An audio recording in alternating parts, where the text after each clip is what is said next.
Welcome back. ದೆಹಲಿಗೆ ಕೈ ನಾಯಕರು, ಸಂಪುಟಕ್ಕೆ ಮುಹೂರ್ತ, ವಿಸ್ತರಣೆಗೆ ಕ್ಷಣಗಣನೆ, ಆಕಾಂಕ್ಷಿಗಳು ಅಲರ್ಟ್. 2028ಕ್ಕೆ ನಾನು ನಿಲ್ಲೋದಿಲ್ಲ, ಸಿದ್ದರಾಮಯ್ಯ ಬಾಂಬ್. ಇದುವೇ ಹೊತ್ತಿನ ವಿಶೇಷ ಕೈ ಕಂಪನ.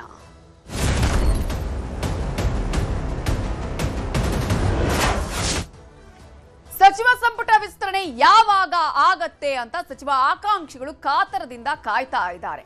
ಇಂತಹ ಸಂದರ್ಭದಲ್ಲಿ ಸಿಎಂ, ಮಾಜಿ ಸಿಎಂ, ಕೆಪಿಸಿಸಿ ಅಧ್ಯಕ್ಷರು ದೆಹಲಿಗೆ ಹೋಗ್ತಾ ಇದ್ದಾರೆ. ಸಚಿವ ಆಕಾಂಕ್ಷಿಗಳು ಕೂಡ ಲಾಬಿ ಬಹಳ ಜೋರಾಗಿ ನಡೀತಾ ಇದೆ. ಆದರೆ ಸಾಕಷ್ಟು ಸಚಿವ ಆಕಾಂಕ್ಷಿಗಳು ಕೆಲವರು ರಾಜ್ಯದಲ್ಲಿ, ಇನ್ನು ಕೆಲವರು ದೆಹಲಿ ಮಟ್ಟದಲ್ಲೂ ಕೂಡ ಲಾಬಿ ಮಾಡ್ತಾ ಇದ್ದಾರೆ. ಇದರ ಮಧ್ಯೆ ಮಾಜಿ ಸಿಎಂ ಸಿದ್ದರಾಮಯ್ಯ ಅವರು 2028ರ ಚುನಾವಣೆಗೆ ನಾನು ನಿಲ್ಲೋದಿಲ್ಲ ಅನ್ನುವ ಹೇಳುವ ಮೂಲಕ ಅತಿ ದೊಡ್ಡ ಬಾಂಬ್ ಅನ್ನು ಸಿಡಿಸಿದ್ದಾರೆ.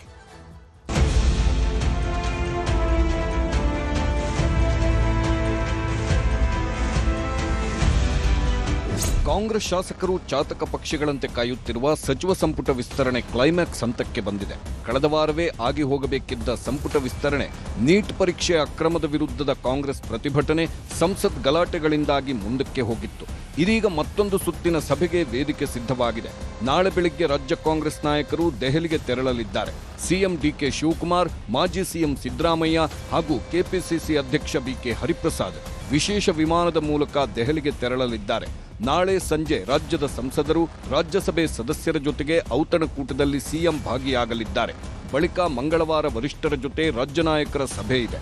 ಈ ಸಭೆಯಲ್ಲಿ ಸಂಪುಟ ವಿಸ್ತರಣೆ ಬಗ್ಗೆ ಅಂತಿಮ ನಿರ್ಣಯ ಕೈಗೊಳ್ಳುವ ಸಾಧ್ಯತೆ ಇದೆ. ಮುಂದಕ್ಕೆ ಅವರ ರಿಕ್ವೆಸ್ಟ್ ಮಾಡೋದಿದೆ. ಅನೇಕ ವಿಚಾರಗಳನ್ನ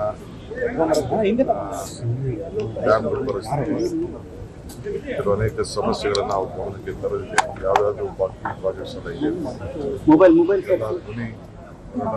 ರಾಜ್ಯದ ಪರವಾಗಿ ತೆಗೆದುಕೊಳ್ಬೇಕಾಗ್ತದೆ. ಒಟ್ಟಾಗಿ ಅದನ್ನು ಕರೆದಿದ್ದೀವಿ.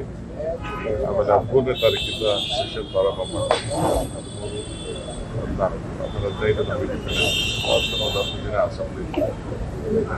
ಈ ಮಧ್ಯೆ ನಿನ್ನೆಯಿಂದ ಬೆಂಗಳೂರಿನಲ್ಲಿದ್ದ ರಾಜ್ಯಸಭೆ ಪ್ರತಿಪಕ್ಷ ನಾಯಕ ಹಾಗೂ ಎಐಸಿಸಿ ಅಧ್ಯಕ್ಷ ಮಲ್ಲಿಕಾರ್ಜುನ್ ಖರ್ಗೆ ದೆಹಲಿಗೆ ಹೋಗಿದ್ದಾರೆ. ನಾಳೆಯೂ ಸಂಸತ್ನ ಕಲಾಪದಲ್ಲಿ ಪಾಲ್ಗೊಳ್ಳಲಿದ್ದಾರೆ. ಈ ಹೊತ್ತಲ್ಲೇ ಸಚಿವ ಆಕಾಂಕ್ಷಿಗಳು ಕೂಡ ಕೆಲವರು ದೆಹಲಿಗೆ ಹೋಗಿದ್ದಾರೆ. ಇನ್ನು ಕೆಲವರು ಇಲ್ಲಿಂದಲೇ ಲಾಬಿ ಮಾಡುತ್ತಿದ್ದಾರೆ. ಸುಮಾರು 10 ದಿನಗಳ ಹಿಂದೆ ಡೆಲ್ಲಿಗೆ ಹೋದದ್ದು ನಿಜ.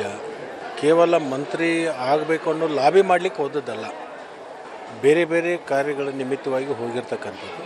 ಮಂತ್ರಿಮಂಡಲ ವಿಸ್ತರಣೆ ಮಾಡಬೇಕು ಅಂತಕ್ಕಂಥದ್ದು ಎಲ್ಲರದಲ್ಲೂ ಕೂಡ ಭಾವನೆ ಇದೆ.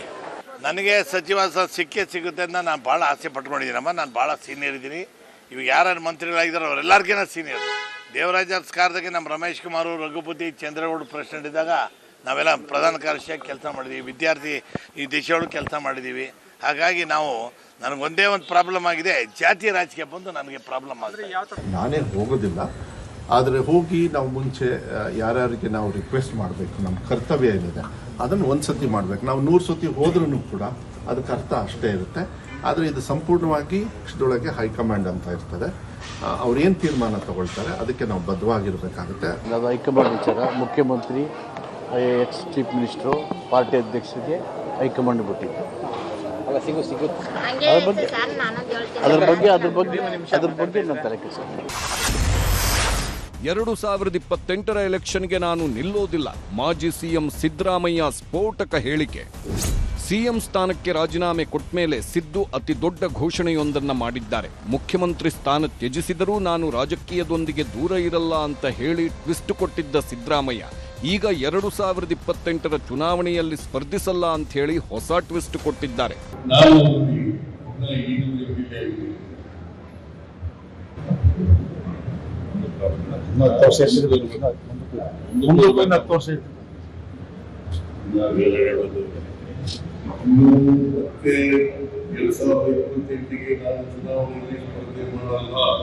ಇದೇ ವಿಚಾರವಾಗಿ ಸೋಷಿಯಲ್ ಮೀಡಿಯಾ ಎಕ್ಸ್ನಲ್ಲೂ ಸಿದ್ದರಾಮಯ್ಯ ಪೋಸ್ಟ್ ಮಾಡಿದ್ದಾರೆ. ರಾಜಕೀಯ ಕ್ಷೇತ್ರ ಇಂದು ಕಲುಷಿತಗೊಂಡಿರುವುದರಿಂದ 2028ರ ವಿಧಾನಸಭಾ ಚುನಾವಣೆಯಲ್ಲಿ ನಾನು ಸ್ಪರ್ಧಿಸುವುದಿಲ್ಲ. ಆದರೆ ಸಕ್ರಿಯ ರಾಜಕಾರಣದಲ್ಲಿದ್ದು ಜನರ ಕಷ್ಟ ಸುಖಗಳಿಗೆ ಧ್ವನಿಯಾಗಿ ನಿಲ್ಲುತ್ತೇನೆ. ಈಗ ನನಗೆ 79 ವರ್ಷ. ನಮ್ಮ ಸರ್ಕಾರದ ಅವಧಿ ಇನ್ನೂ 1.5 ವರ್ಷ ಇದೆ. ಆಗ ನನಗೆ 81-82 ವರ್ಷವಾಗಿರುತ್ತದೆ. ಈಗಿನಂತೆ ಆರೋಗ್ಯವೂ ಸದೃಢವಾಗಿರುವುದಿಲ್ಲ. ಹಿಂದಿನಂತೆ ಉತ್ಸಾಹದಿಂದ ಕೆಲಸ ಮಾಡಲು ಸಾಧ್ಯವಾಗುವುದಿಲ್ಲ. ಚುನಾವಣೆಯಲ್ಲಿ ಸ್ಪರ್ಧಿಸಿದರೆ ನಾವು ಜನರಿಗೆ ದುಡ್ಡು ಕೊಡಬೇಕಾದ ಕಾಲ ಬಂದಿದೆ. ಇಂದು ರಾಜಕಾರಣ ಸಾಕಷ್ಟು ಕಲುಷಿತವಾಗಿದೆ. ಪ್ರಾಮಾಣಿಕ ರಾಜಕಾರಣಕ್ಕೆ ಉಳಿಗಾಲವಿಲ್ಲದಂತಾಗಿದೆ. ಈ ಹಿನ್ನೆಲೆಯಲ್ಲಿ ಮುಂದಿನ ಚುನಾವಣೆಗಳಲ್ಲಿ ನಾನು ಸ್ಪರ್ಧಿಸುವುದಿಲ್ಲ ಎನ್ನುವ ನಿರ್ಧಾರಕ್ಕೆ ಬಂದಿದ್ದೇನೆ. ಸಿದ್ದರಾಮಯ್ಯನವರ ರಾಜಕೀಯ ನಿವೃತ್ತಿ ಬಗ್ಗೆ ರಾಜ್ಯ ನಾಯಕರು ಮಾತನಾಡಿದ್ದಾರೆ. ಎಲೆಕ್ಷನ್ಗೆ ನಿಲ್ಲೋದಿಲ್ಲ ಅಂದಷ್ಟೇ ಹೇಳಿರೋದು. ಸಕ್ರಿಯ ರಾಜಕಾರಣದಲ್ಲಿದ್ದುಕೊಂಡು ಪಕ್ಷವನ್ನ ಅಧಿಕಾರಕ್ಕೆ ತರುವ ಕೆಲಸ ಮಾಡುತ್ತಾರೆ ಎಂಬ ವಿಶ್ವಾಸದಲ್ಲಿದ್ದಾರೆ. ಅವರು ಎಲೆಕ್ಷನ್ ನಿಂತ್ಕೊಂಡೇ ಇರ್ಬೋದು, ಆದರೆ ಪಕ್ಷದ ಪರವಾಗಿ ಅವರು ಪ್ರಚಾರ ಮಾಡ್ತಾರೆ ಅಂತ ನನಗನ್ಸಿಕೆ. ನಾಳೆ ಮತ್ತೆ ರಾಹುಲ್ ಗಾಂಧಿ ಹೇಳೋರು ನೀವೆಲ್ಲ ಬನ್ನಿ ಮತ್ತೆ ನೀವು ಮುಂದೆ ಲೀಡ್ ತೊಗೊಂತಾರೆ. ಹೈಕಮಾಂಡ್ ಹೇಳ್ದಂಗೆ ಕೇಳ್ತಾರೆ. ನಾನು ವೈಯಕ್ತಿಕವಾಗಿ ಅವ್ರು ಏನು ಹೇಳ್ತಾರೆ ಅದು ಬೇರೆ ಪ್ರಶ್ನೆ. ಆದರೆ ಸಿದ್ದರಾಮಯ್ಯ ಅವರು ಯಾವಾಗಲೂ ಇರಬೇಕು. ಅವರ ಮಾರ್ಗದರ್ಶನ ನಮ್ಮ ರಾಜ್ಯಕ್ಕೆ ಬಹಳ ಮುಖ್ಯ ಅಂತ ಹೇಳಿ ನಾನು ಭಾವಿಸ್ತೀನಿ. ಸಿದ್ದರಾಮಯ್ಯ ಅವರು 2028ಕ್ಕೆ ನಾನು ಸ್ಪರ್ಧೆ ಮಾಡಲ್ಲ ಅನ್ನೋ ಘೋಷಣೆ ಮಾಡಿದ್ದಾರೆ ಸರ್. ನಿನ್ನೆ ಅಷ್ಟೇ ಅದು ಗೊತ್ತಿಲ್ಲ, ನಾವು ಮಾತಾಡಿಲ್ಲ ಅವ್ರಿಗೆ. ಕಾರ್ಯಕ್ರಮದಲ್ಲಿ ಘೋಷಣೆ ಮಾಡಿ ಗೊತ್ತಿಲ್ಲ, ಕೇಳಬೇಕು ಅವರು. ಏನು ಹೇಳ್ತೀರಿ ಸರ್? ಅವ್ರೇನು ಸ್ಪರ್ಧೆ ಮಾಡಬೇಕು ಬೇಡ? ಇಲ್ಲ, ಮಾತಾಡ್ತೀನಿ ಅವ್ರಿಗೆ.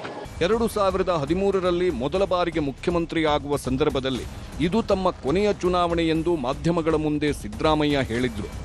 ಆ ಬಳಿಕ 2018ರ ವಿಧಾನಸಭಾ ಚುನಾವಣೆಯಲ್ಲಿ ಚಾಮುಂಡೇಶ್ವರಿ ಮತ್ತು ಬಾದಾಮಿ ಕ್ಷೇತ್ರಗಳಿಂದ ಸ್ಪರ್ಧಿಸುವ ಮುನ್ನ 2018ರ ಚುನಾವಣೆಯು ಬಹುಪಾಲು ತಮ್ಮ ಕೊನೆಯ ಚುನಾವಣೆಯಾಗಲಿದೆ ಎಂದು ಪುನರುಚ್ಚರಿಸಿದ್ದರು. 2024ರ ಏಪ್ರಿಲ್ನಲ್ಲಿ ಮೈಸೂರಿನಲ್ಲಿ ಮಾತನಾಡುವ ಸಂದರ್ಭದಲ್ಲಿಯೂ ತನಗೀಗ 77 ವರ್ಷ, ಈ ಅವಧಿ ಮುಗಿಯುವಾಗ 82 ವರ್ಷ ದಾಟಿರುತ್ತದೆ.